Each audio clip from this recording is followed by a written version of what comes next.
Throughout the annals of history, there are tales of rulers whose eccentricities, obsessions, and insatiable thirst for control have left indelible marks on the world. Yet among these stories, few are as chilling and bizarre as the account of a king who not only orchestrated his own demise, but took perverse pleasure in watching it unfold. This was no ordinary monarch. He was a ruler so enamored with the concept of death, fate, and the fragile nature of power that he devised an elaborate spectacle to witness the precise moment of his end. It was not enough for him to simply live and rule. He sought to command death itself, turning his final breath into the ultimate performance. This king's fascination with mortality did not emerge suddenly. From a young age, he was surrounded by the omnipresence of death through wars, palace intrigues, and the inevitable decay of those who displeased him. His kingdom was one of constant upheaval, where betrayal and assassination were the tools of politics, and no man, no matter how powerful, was safe. These conditions shaped his worldview, twisting his perception of life into a macabre obsession. He became convinced that to truly master his fate, he had to face death head-on, not as a victim, but as a spectator. His court was a place of dark splendor, filled with elaborate decorations depicting scenes of demise and afterlife. Artists and poets were commissioned to create works celebrating the end of life rather than its continuation.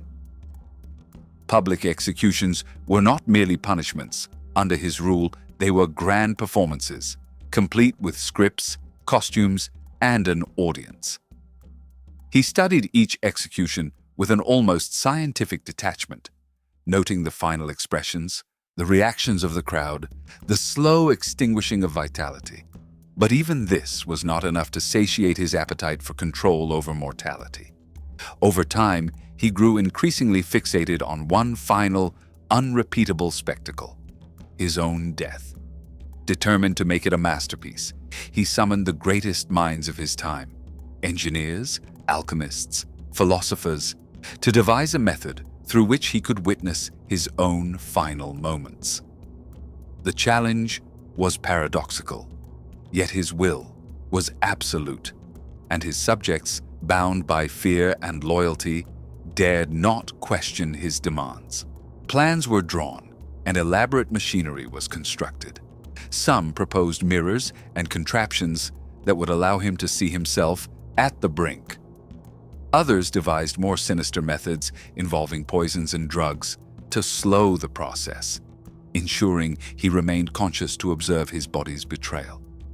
Every step of the design was tailored to give the king the ultimate power, to watch as life slipped away, to see the very essence of existence unravel before his eyes. The king, meanwhile, prepared meticulously. He adorned himself in ceremonial garb, embroidered with symbols of death and rebirth. He ordered the construction of a grand stage within the palace, a place where no courtiers, advisors, or guards would be present. This was to be a private affair, an intimate encounter between the ruler and the inevitable. The only witnesses would be his reflections, carefully arranged mirrors and polished surfaces positioned so that every angle of his demise would be visible to him. Finally, the moment arrived. The machinery was activated, and the king took his place at the center of the stage.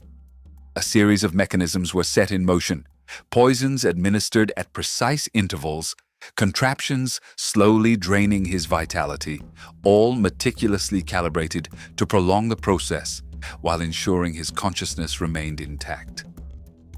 As he felt his strength ebbing away, he gazed into the mirrors surrounding him, his eyes meeting his own fading reflection. What he saw was not fear nor regret, but satisfaction.